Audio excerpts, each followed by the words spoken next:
kan berdiri tahun 2000. Tahun 2000 itu mulai dari Bapak. Semenjak tahun 2018 saya mulai ikut usaha ini. Karena pertama usaha ini masih prospeknya masih bagus dan ini usaha ini kan melibatkan banyak banyak orang, bantu masyarakat juga. Visi misi saja itu tetap dikembangkan terus supaya bermanfaat bagi masyarakat sekitar sini.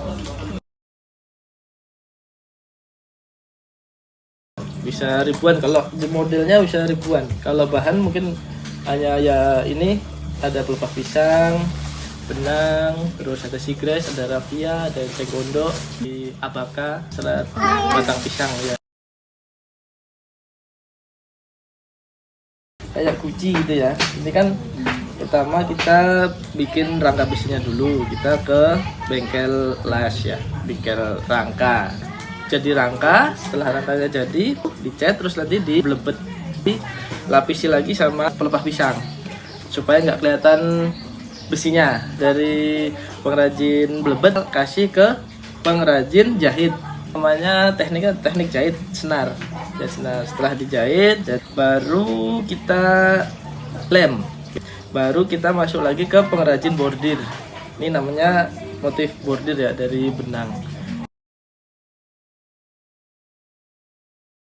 Bebas, jadi yang udah bisa ya alhamdulillah, jadi kita nggak repot lagi ngajarin. Tapi kalau misalkan nggak punya skill nol gitu ya, nanti di sini kita kasih, kalau dia mau belajar kita ajarin seperti itu.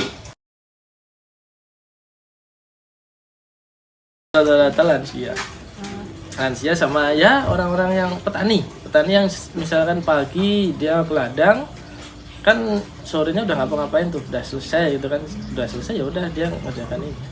Dia bisa buat tambahan penghasilan seperti itu. Fleksibel, produksi massal ya. Jadi kalau dikerjakan di dalam misalnya di dalam pabrik itu juga kurang efisien. Jadi lebih baik untuk dilepas di luar aja sekali. Istilahnya itu kita mempekerjakan orang sekitar. Dia bisa mengerjakan sewaktu dia senggang. Kalau dia harus kesini kan terus dia harus meluangkan waktu kan. Kalau di rumah kan dia bebas mau bikin jam berapa aja. Loh juga kita nggak ngasih target, cuman hanya minimal sehari satu lah gitu, supaya bisa kita menghitung. Misalkan jual aja 100 ya, otomatis berarti ada 100 pieces yang masuk tiap hari seperti itu. Lalu kita keliling, kita ngambil. Ada yang buat tambah-tambahan jajan atau pemasukan jajan anak-anak, dan kedua buat aktivitas buat sehari-hari dan si waktu luang. Belajar sama adekku, dulu kan aku masih ngelabang itu ya Mas ya, dulu masih ngelabang dari bahannya dari enceng gondok itu. Terus lama-lama kan aku pengen ke yang lain gitu, terus aku belajar sama adekku. Terus ya alhamdulillah bisa macam-macam model. Dulu pernah ikut itu tetangga di Kalijoho, itu pernah ada, terus diajarin, jadi udah.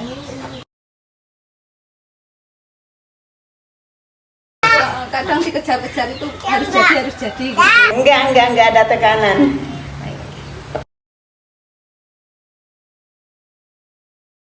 Kalau pelatihan enggak, kita cuma dikasih sampel aja. Jadi kita lihatnya di sampel. Kan nanti ada gambar, terus ada bentuknya.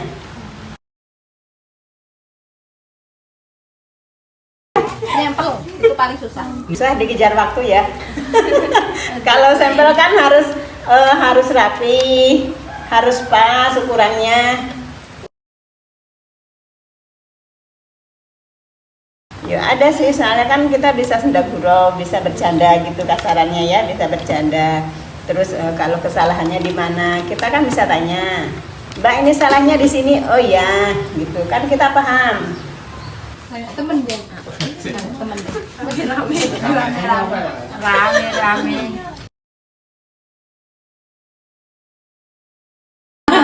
Sambil ngomong, soalnya kan banyak ini Anak kecil. daripada di rumah nggak ngapa-ngapain kan. Aku senang sendiri. Orang kan beda-beda. Ada yang suka bareng. Kalau aku lebih suka sendiri. Semakin tahu oh ada nih tempat kerajinan yang masih mengandalkan SDA gitu dan minim polusi gitu kan. Jadi kita mau kasih sedikit masukan untuk masalah-masalah yang ada tuh, kayak untuk lokasi kan masih belum banyak yang tahu gitu kan Mas. Jadi mungkin bisa untuk dimasukin ke Gmaps. Di Gmaps itu kan bisa ngebantu orang biar tahu gitu, nggak kesasar lah gitu. Dari marketing itu kan pemasarannya kan kebanyakan masih dari luar gitu kan, dari dalam negeri sendiri masih kurang gitu karena belum terlalu banyak yang tahu. Nah jadi dari kita nyaranin untuk penggunaan media sosialnya dari Instagram, TikTok, Shopee itu kan berarti harus punya itunya dulu, kayak ciri khas dari brand ini tuh gimana, keestetikannya itu gimana gitu kan. Berarti kan melalui penggunaan aplikasi untuk ngedit dan segala macamnya. Untuk editan kita bisa pakai dari Canva, biar dari brand ini tuh punya ciri khasnya sendiri loh, captionnya gimana gitu. Semoga kerajinannya jalan terus. Dan Seperti kami ini kan bisa itu kebutuhan kami supaya pengangguran di ibu-ibu, terutama ibu-ibu rumah tangga ya, nggak kemana-mana, cukup di rumah aja kan bisa.